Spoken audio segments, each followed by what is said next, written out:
फ़अऊज़ु बिल्लाहि मिनश्शैतानिर्रजीम बिस्मिल्लाहिर्रहमानिर्रहीम फ़सल्लि लिरब्बिका वन्हर सदक़ल्लाहुल अज़ीम।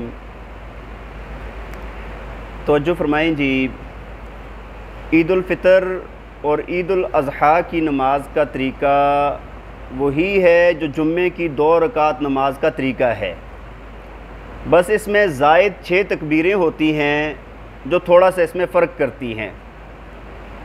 तो नमाज कैसे पढ़नी है? इमाम साहब के साथ आपने नीयत बांधनी है ईद की 2 रकात नमाज वाजिब की, और फिर सना पढ़ना है। सना पढ़ने के बाद इमाम साहब 3 तकबीरें कहेंगे और तीनों तकबीरों में कानों की तरफ हाथ उठाएंगे और छोड़ देंगे।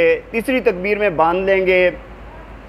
तीसरी तकबीर में इमाम साहब हाथ बांध के तावज़, तस्मिया, सूरह फातिहा और साथ सूरत मिलाएंगे, रुकू और 2 सजदे करेंगे जिस तरह आम नमाज में किया जाता है। दूसरी रकत के लिए खड़े हो जाएंगे, इमाम साहब उठेंगे, सूरह फातिहा पढ़ेंगे, साथ सूरत मिलाएंगे।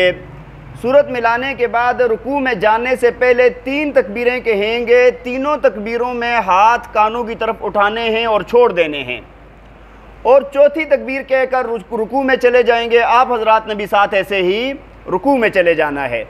आगे उसी तरह रुकू के बाद 2 सजदे और तशहद और सलाम फेर लेना है। ये नमाज का तरीका है, ईद उल फ़ितर और ईद उल अज़हा की नमाज का तरीका है।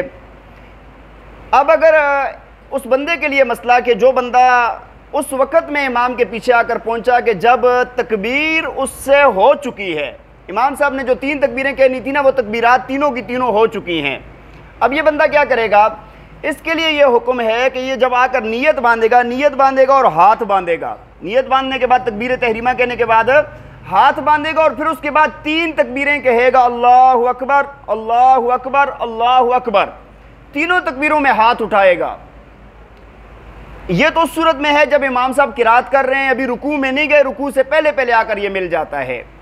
लेकिन अगर एक बंदा आकर रुकू में शामिल होता है इमाम साहब के साथ, इस पर तकबीरात भी चली गई हैं और रुकू में भी इमाम साहब पहुंच गए हैं, तो इसके लिए यह हुक्म है कि तकबीर तहरीमा कहेगा, हाथ बांधेगा। अगर इसको पता है कि इमाम साहब रुकू से नहीं उठेंगे अभी, तो ये खड़े खड़े 3 तकबीरें कह देगा, तीनों में हाथ उठाएगा।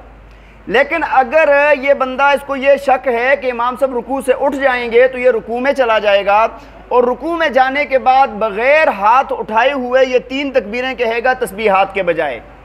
ठीक है जी, रुकू के अंदर सुबहान रब्बियल अज़ीम कहने के बजाय अल्लाहु अकबर, अल्लाहु अकबर, अल्लाहु अकबर कहेगा। लेकिन अगर इसके बाद फिर भी इमाम साहब रुकू में हैं तो अब तस्बीहात भी कह ले। ये तो एक सूरत आ गई है। लेकिन अगर ये बंदा जब नमाज में आकर शामिल हुआ, इमाम साहब रुकू करके उठ गए थे, तो अब ये बंदा इमाम के साथ साथ नमाज पढ़ेगा, ज़ायद तकबीरें नहीं कहेगा। आगे तकबीर तहरीमा की, इमाम साहब रुकू के बाद सजदे में हैं या दूसरी रकत में हैं, अब ये इमाम के साथ उसकी मुताबियत में चलेगा। लेकिन जब इमाम साहब सलाम फेर लेंगे, सलाम फेरने के बाद ये बंदा जो इसकी रकत रहेगी ये कैसे अदा करेगा? ये उठकर सबसे पहले सूरह फातिहा पढ़ेगा, सूरत में लाएगा और रुकू में जाने से पहले 3 तकबीरें कहेगा, जिस तरह के दूसरी रकत में इमाम के साथ कही थी। दूसरी रकत जिस तरह इमाम साहब पढ़ाते हैं ना, उस तरह ये बंदा रुकू से पहले 3 तकबीरें कहकर रुकू करेगा और अपनी नमाज मुकम्मल कर लेगा। लेकिन अगर एक बंदा दूसरी रकत भी जिस बंदे से चली जाए, ईद की नमाज की दूसरी रकत भी चली गई है, इस बंदे का क्या हुक्म है, कैसे नमाज पढ़ेगा? दूसरी रकत मिसाल के तौर पर रुकू के बाद ये आकर शामिल होता है, तो इस बंदे के लिए भी यही हुक्म है कि ये इमाम के साथ, इमाम साहब जब सलाम फेर लेंगे, उठ के खड़ा होगा, तो ये ऐसे ही 2 रकतें पढ़ेगा जिस तरह अगर ये इब्तिदा से शामिल होता तो जैसे इसने पढ़नी था ना, उसी तरह ये पढ़ेगा। कैसे? यानी सना पढ़ेगा, सना के बाद ये सूरह फातिहा से पहले 3 तकबीरें कहेगा, फिर सूरह फातिहा पढ़ेगा, सूरत में लाएगा, रुकू करेगा, 2 सजदे करेगा। दूसरी रकत के लिए खड़ा हुआ, सूरह फातिहा पढ़ी, सूरत में लाई और फिर 3 तकबीरें कही और 1 तकबीर रुकू की कह के रुकू में चला गया और रकत मुकम्मल कर ली।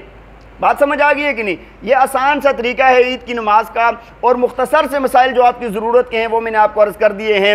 अल्लाह ताला हमें अमल करने की तौफीक अता फरमाए। और ईद की नमाज का जो वक्त होता है वो सुबह सूरज बुलंद होने के बाद से ज़वाल से पहले तक होता है। लेकिन अगर वही किसी बंदे से एक मस्जिद की ईद की नमाज रह जाती है, वो कोशिश करे कि दूसरी मस्जिद में पढ़ ले। हाँ, अगर किसी बंदे का ऐसा हुआ कि उसकी नमाज टूट गई और इमाम से वो अलग हो गया, तो इस बंदे के लिए दोबारा कज़ा नहीं है, इस नमाज को दोबारा नहीं पढ़ सकता, अकेला बंदा भी इस नमाज को नहीं पढ़ सकता, जमात इसके लिए ज़रूरी है। ये मुख्तसर से मसाइल थे। अल्लाह ताला हमें अमल करने की तौफीक अता फरमाए।